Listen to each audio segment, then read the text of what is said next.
Merci de votre fidélité à Sika TV et bienvenue dans le journal de l'économie. Nous démarrons tout de suite avec ceci.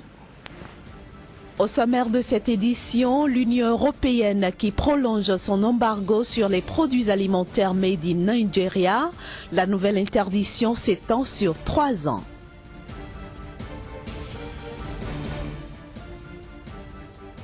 Le FMI apporte son soutien à l'Angola, c'est à travers un prêt de 4,5 milliards de dollars.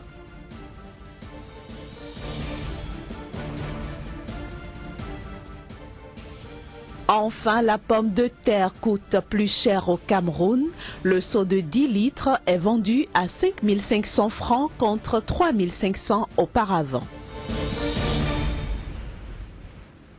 Je le disais à l'instant, l'embargo décrété par l'Union européenne sur les produits agricoles du Nigeria sera prolongé au-delà du 31 juin 2016. La nouvelle interdiction porte sur une durée de 3 ans, ce qui pourrait évidemment porter un coup à l'économie nigériane déjà fragilisée par la chute des cours du pétrole. Le nouvel embargo de l'Union européenne sur les produits agricoles nigérians concerne essentiellement les haricots secs, les graines de sésame, la viande, le poisson séché, l'arachide et l'huile de palme. Des produits qui ne pourront être exportés dans aucun pays membre de l'Union européenne jusqu'en 2019 si le Nigeria ne met pas en place un ensemble de réformes exigées par Bruxelles. Il s'agit notamment pour Abuja de se doter d'un système officiel de contrôle de ses exportations d'une part et de prendre d'autre part toutes les mesures pour que ces exportations soient conformes aux normes européennes. Pour rappel, Bruxelles avait interdit fin 2015 les importations en provenance du Nigeria après avoir envoyé une 50aine de notifications au gouvernement nigérian d'alors sur la non-conformité de ces exportations avec la législation européenne. N'ayant reçu aucune réaction concrète de la part des autorités nigérianes, l'Union européenne s'était alors décidée à bannir les expéditions de produits agroalimentaires en provenance d'Abuja. Pour sa part, le Maroc pourrait renouer avec ses exportations d'agrumes en direction des États-Unis. Selon certaines sources, les deux parties sont parvenues à un plan permettant de régler le problème qui avait débouché au mois de janvier dernier sur l'interdiction d'entrée des agrumes du royaume chérifien sur le territoire américain. Une interdiction motivée en son temps par la présence de larves de mouches à fruits dans un chargement de clémentine. Et puis 1,1 milliard de dollars, c'est la somme que le Kenya va recevoir de la part de la Banque mondiale pour financer des projets d'infrastructures dans les régions arides du nord du pays. Il s'agit d'un prêt qui représente un engagement financier sans précédent pour cette partie du Kenya. Il sera utilisé pour la construction de routes, l'amélioration de l'approvisionnement en eau et en électricité, sans oublier le soutien aux activités d'élevage. De quoi donc aider le pays à atteindre cette année une croissance de 5,9% contre 5,6% en 2015. Le Fonds monétaire international FMI a admis mardi le principe d'un nouveau prêt à l'Angola, un prêt pouvant aller jusqu'à 4,5 milliards de dollars sur 10 ans et dont l'objectif est d'aider ce pays pétrolier affecté par la chute des cours de l'or noir. Le montant du prêt s'élève à 4,5 milliards de dollars. L'Angola pourra le rembourser en moins de 10 ans. Cet accord entre le Fonds monétaire international et l'Angola fait suite à la demande du gouvernement angolais d'une aide alors que les cours du pétrole étaient au plus bas. Il faut noter que les prix du pétrole sont légèrement remontés. Les perspectives pour 2016 restent difficiles pour l'Angola. Pour adapter l'économie nationale à la nouvelle situation du marché pétrolier, d'aucuns préconisent l'ajustement des politiques économiques. Le Fonds monétaire international estime que les efforts budgétaires réalisés en 2015 ont été appréciables. Toutefois, d'autres mesures sont nécessaires pour réduire la vulnérabilité et il sera crucial de conserver cette prudence budgétaire à l'approche des élections de 2017. L'institution dresse un tableau plutôt noir de la situation économique angolaise. La croissance ayant ralenti à 3% en 2015 en raison notamment d'un recul brutal du secteur non pétrolier. L'inflation a accéléré et atteint 29,2% en mai 2016. Le kwanza s'est déprécié de 40% par rapport au dollar depuis septembre 2014 et la balance des comptes courants est en déficit. Quant aux réserves de change, elles ont été maintenues à un niveau relativement confortable. Pour une meilleure croissance, le FMI recommande à l'Angola de créer un environnement plus favorable à l'investissement et aux affaires tout en améliorant l'efficacité et la transparence des dépenses publiques. Parlons maintenant du gouvernement gabonais qui a porté de 100 milliards à 110 milliards de francs CFA le plafond de ses nouveaux emprunts en CFA pour l'année 2016. Quant au plafond des emprunts en dollars américains et autres monnaies à change variable, il est ramené pour l'année 2016, bien sûr, à 514 milliards de francs contre 514 milliards auparavant.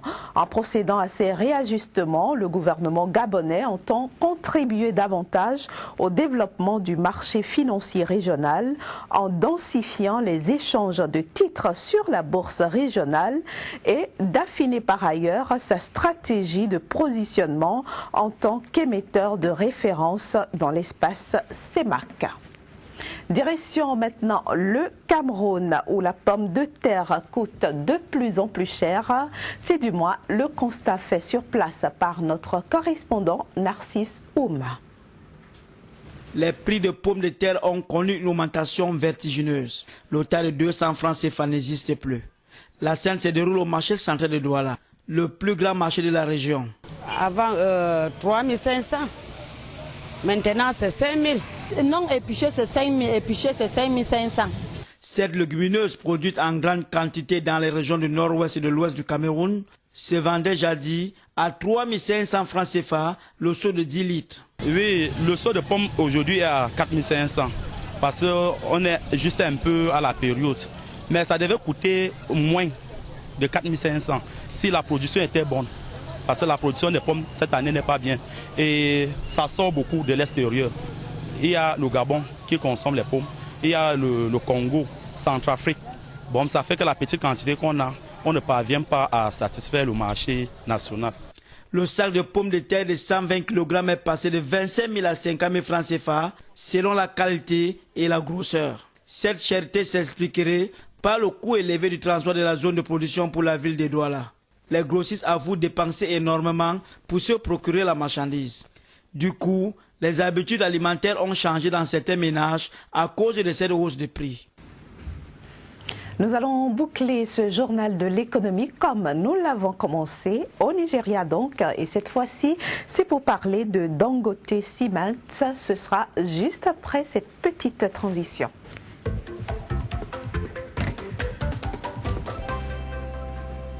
Une transition qui nous permet d'accueillir Kazmi Pedjo du quotidien L'Économiste qui paraît à Cotonou au Bénin. Bonjour Kazmi. Bonjour Inès. Alors Dangote Cement au Nigeria veut atteindre la production de 77 millions de tonnes. En tout cas, c'est possible. C'est une production record. C'est quand même très ambitieux. C'est très ambitieux pour le richissime homme d'affaires. 15 milliards de dollars à son actif, donc il pourra le faire parce que pour pouvoir atteindre cette production record, l'usine a besoin d'environ 2 milliards de dollars de francs CFA pour pouvoir étendre ses capacités. Donc forcément, aujourd'hui, Dangote Cement peut bel et bien atteindre. Les moyens existent en fait. Les moyens existent et grâce à la banque chinoise qui l'accompagne donc dans cette nouvelle ambition pour l'horizon 2020, Dangote Cement pourra donc inonder le marché africain de ces ciments, inonder donc les BTP de la matière première qu'il faut pour bâtir désormais le foncier, pour bâtir aussi les infrastructures routières. Donc voilà la bonne nouvelle que Dangote, le groupe, a donc bien voulu partager avec ses compatriotes du Nigeria et aussi de l'Afrique à l'occasion du bilan. Le bilan fait en mai dernier, début mai, pour pouvoir faire le point des 3 derniers mois et également projeter donc l'avenir. Donc voilà un peu ce qu'on peut noter de ce côté-là au niveau du Nigeria. Alors quelle est la capacité actuelle exactement de Dangote Cement?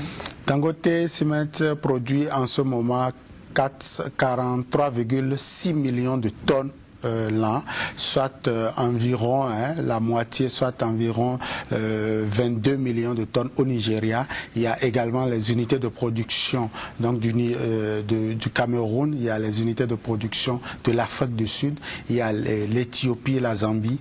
Et donc voilà, tout ça réuni aujourd'hui, ça permet au Richissime de produire environ pour le continent 43,6 millions de tonnes. C'est quand même ambitieux. Aujourd'hui, lorsque vous sillonnez le corridor Abidjan-Lagos, vous êtes fasciné par la flotte de camions qui quittent le Cameroun pour aller déverser le produit jusqu'en Côte d'Ivoire. Donc vous comprenez aujourd'hui que voilà une industrie qui est en train de rivaliser, d'ailleurs, qui est en train de concurrencer les industries de l'Europe telles que la Lafarge et bien d'autres encore sur le continent. Donc je crois qu'aujourd'hui la main-d'œuvre existe sur le continent. Les industries pouvant permettre quand même de produire le ciment existent et l'exemple ici c'est Dangote Cement. Côté prix, comment est-ce que ça sera? Alors, avec l'arrivée de Dangote Cement aujourd'hui, la concurrence, je ne dirais pas qu'elle est déloyale, mais la concurrence est là, parce que dans un pays comme le Sénégal, où l'industrie, le Richissime a installé par exemple une industrie, le ciment coûte